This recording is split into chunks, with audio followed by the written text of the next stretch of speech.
Everyone, so introduce ko lang yung ginawa kong system. Ito is para sa mga nagninegosyo, sa may-ari ng mga negosyo na gustong iwan yung mano-manong paglilista o kaya naman gusto ng iba yung magtitinda doon sa tindahan niya. So ito yung ginawa kong system, Pinoy POS na system kung saan mas madali natin matrack yung sale. So i-demo ko lang kung paano siya gamitin. So una, i-login ko yung may-ari, ito yung admin na tinatawag natin o ito yung may-ari na account. So ganito yung magiging view pagka may-ari yung nag-login. Then, dito mapapansin natin, meron ditong point of sale. Ito yung ginagamit ni cashier, no? Pagka nagtitinda. So ini-scan lang yung barcode. So meron ako ditong scanner. So halimbawa, mag-i-scan ako dito. Ayan. So ayan. So mapapansin natin pag nag-scan tayo, pumapasok siya dito. Ayan. So nakita natin pumasok dito yung in-scan ko. Or pwede rin, halimbawa, hindi ma-select ni cashier or sira yung barcode. So pwede rin niya i-select dito or i-search niya tapos select niya. Halimbawa, search natin, ayan, Rebisco. So lalabas siya agad ito. Tapos mag-a-add siya automatic dito. Or scanner, pwede siyang i-scan. So ito yung pang-cashier part, no. So makikita rin siya ni admin yung pang-cashier na part kasi siya yung may-ari, kumbaga lahat control niya. Then dito naman, so pwede siya magdagdag ng kung ilang piraso, halimbawa. Pero pag in-scan mo ulit, halimbawa nag-scan ako ulit ng beer brand ulit. So i-scan ko lang ulit yung beer brand, tignan natin kung papasok. Ayan. So papasok siya, magiging 2 siya ito. Nagiging 2 siya, no? So pag ilang beses mong i-scan, kahit isa-isa mong i-scan, kahit para-parehas yun, magka-count lang siya as 2, depende doon sa barcode. Then pagka mag-check out na, meron din siya dito ng discount. Halimbawa, senior, may 50% discount. So, pwede siya maglagay. Halimbawa, 10% discount. So, magdi-discount din siya. Or, wala. So, 0. Then, mag-check out. Pag check out, ito, halimbawa, ito yung check out. Pwede cash, GCash, card, kung ano yung payment method. Tapos, dito, halimbawa, ang pera niya ay pwede kang mamili. Pwede siyang type. Halimbawa, 50. Ayan, 100. Ayan. So, ibig sabihin, may sukli siyang 50. And then, pag confirm ni cashier, ang mangyari, magpe-print na yung receipt. So, meron siyang salamat sa inyong pagbili dito. Tapos, nandito yung bayad, sukli. Tapos, makikita mo dito. Pwede i-print. Diretso. Kung may thermal printer ka. So, wala akong thermal printer, pero pwede natin siyang makita. Yan. Magiging ganyan po ang lalabas. Okay? So, yun yung sa admin account. So, mamaya i-demo ko rin sa cashier kung ano rin makikita niya. So, makikita ni admin yung point of sale, then yung dashboard. So, ito yung dashboard, no, ni admin. So, dito makikita niya yung today's revenue, kung magkano yung nabenta ngayong araw. Tapos, this week, sa lingguang ito. And then, yung total na product na umikot. And then, yung out of stock na. Yung pa-out of stock na based doon sa alert na nilagay natin sa inventory. So dito yung top of product for 30 days. Lalabas din dito kung ilan yung mga product na nabenta. Then dito makikita mo yung low stock, yung malapit nang paubos yung stock. So makikita mo halimbawa ito, oat. So oat siya, ibig sabihin paubos na. And then dito makikita mo yung recent transaction, no? Kumbaga kung ano yung ginawa doon sa point of sale, makikita mo dito yung recent transaction niya. The next sa transaction, so ganun din makikita to, completed. Tapos makikita mo kung cash or GCash ang ginamit. Tapos yung customer pwede walk-in. Tapos makikita mo dito kung sinong cashier, kasi administrator yung kanina. So siya yung lalabas. So mamaya magta-try tayo sa cashier. Then next na makikita pa dito ay meron ditong filter, no. Pwede mong i-date range ng isang buwan, isang taon, or monthly, or weekly, pwede siya. So pipili lang yung date, tapos i-select lang yung calendar. Next is dito sa category ng inventory. So dito tayo nag-i-input, no. So sa inventory, sa product ng inventory, so dito mo makikita yung low stock, tapos out of stock, and then yung inventory value. So dito, halimbawa, meron tayong low stock. Pag makikita mo dito, low stock ito, oh. So 7 na lang. Yung nilagay kasi natin na ano niya, na stock niya.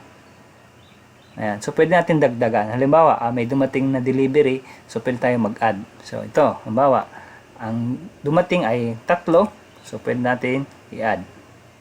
Ayan. So automatic magkakaroon na siya ng additional, ayan, 10. So magiging 10 na siya. Then dito naman pwedeng i-edit yung item or yung product natin.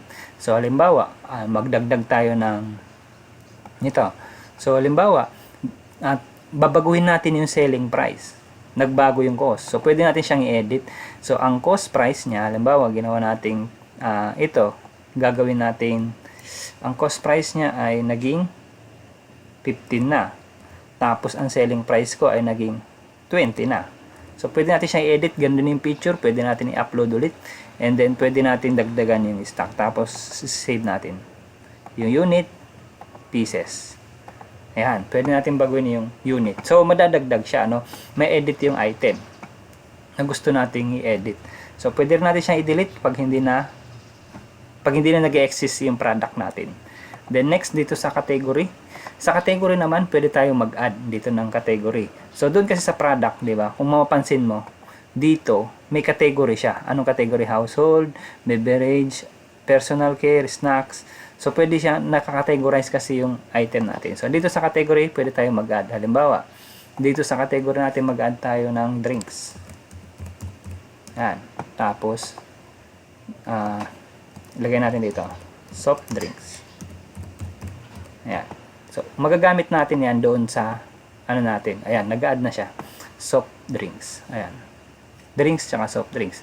So, doon sa product natin, pag in-add natin siya, magdagdag tayo ng product, dito, mapipili natin yung category. Ayan o. So, drinks. Ayan, makikita natin siya. Tapos, pag nag-add tayo ng ibang product, ng new product, pwede natin lagyan ng picture, pwede natin hindi lagyan. Tapos, yung barcode, so i-scan lang din natin. Halimbawa, may scanner ako dito, so i-scan lang natin. Ayan, so automatic siya. May scan, tapos kung ano yung pangalan ng produkto, and then, so lahat ng information lang dito, kailangan lang siya malagyan. Para dun sa sa product inventory natin. Ito yung papasok na sa tindahan natin. Then next is, sa categories, okay na. Sa inventory logs, so ito yung logs ng inventory natin.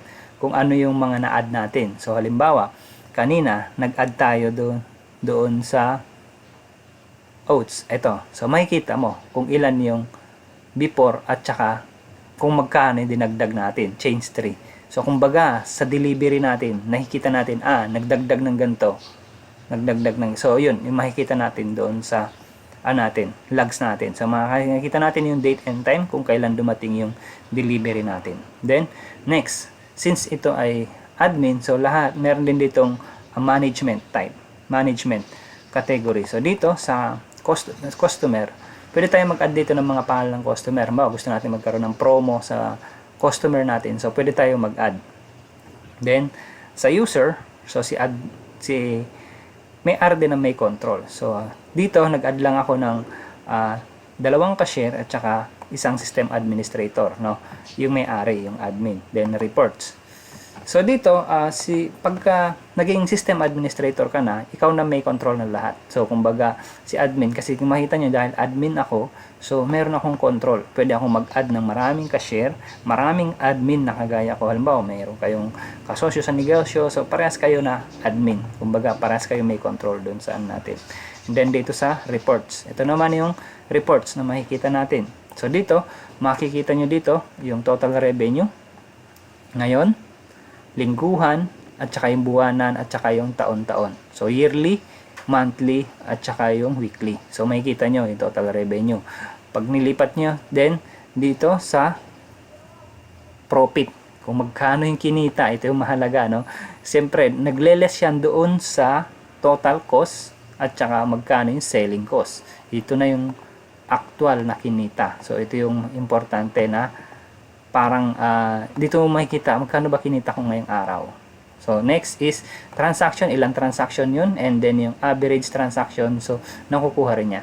Then dito, ito yung top product by revenue. So, ito yung makikita mo dito, ano ba yung malakas kumita na product dito sa part na yon.